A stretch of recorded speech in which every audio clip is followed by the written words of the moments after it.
Nowadays, I discovered that so many people are talking about leaving your comfort zone, but nobody is actually telling you where you should go.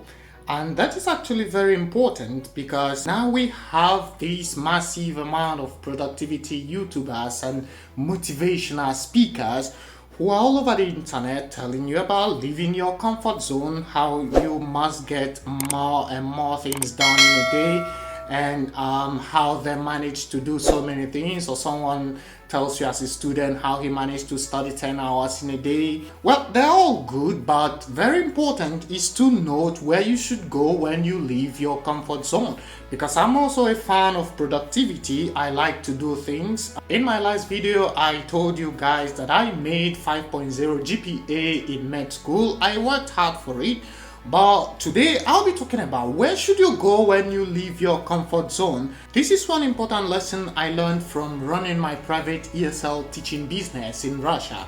When I get a student who wanna study English, you have to figure out the best material, the best method to work with that student to ensure progress. Because this is the goal of the students. They want to improve their English, whether it's writing or speaking or passing an exam.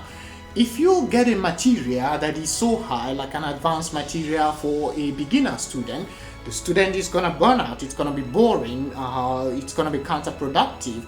That's why in ESL industry we have the term we call zone of proximal productivity. It can be called a stretch zone or a growth zone. So in this zone, it's not so easy, but at the same time, the student can cope with it happily without stress. This is the zone you should be in learning anything or in getting better in life, in any aspect of your life.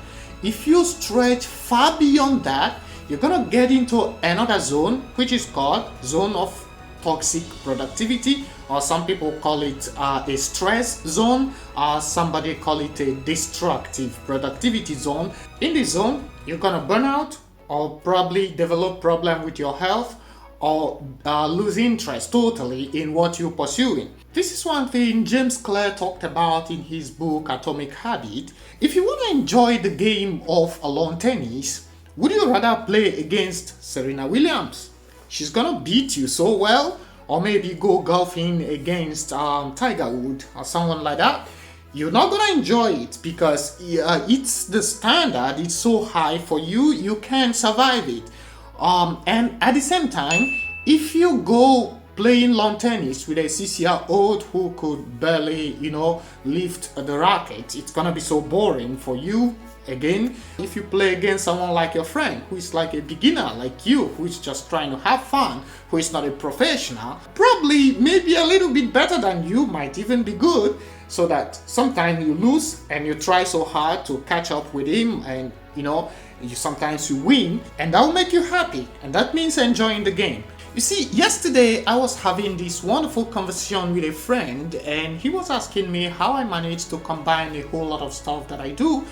I was so honest with him that there was a time I really had problems. I almost fell sick at the time because I stretched beyond the zone of my control. I stretched beyond the zone that I can thrive in, that I can handle things within.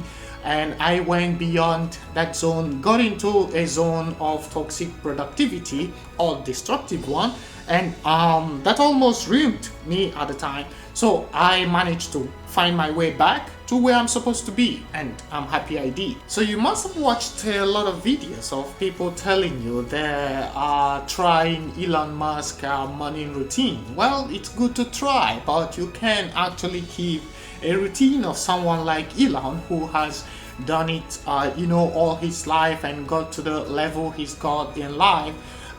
You can't just say you wanna just keep up with his kind of routine. It's okay to try something beyond what you're doing right now, but when you watch such content, when you listen to such podcasts, you should also bring your own reality into the picture. You are a student, you just barely managing to read 2 hours in a day or stuff like that. You should start developing, but gradually get into another zone where you can thrive. It's higher than the zone where you are now. It's not so comfortable, but you can do things in that zone. This is the zone of growth. It's your zone of development. But don't get into the zone of stress. I am Emma Medic, and I will see you in the next one. Bye bye.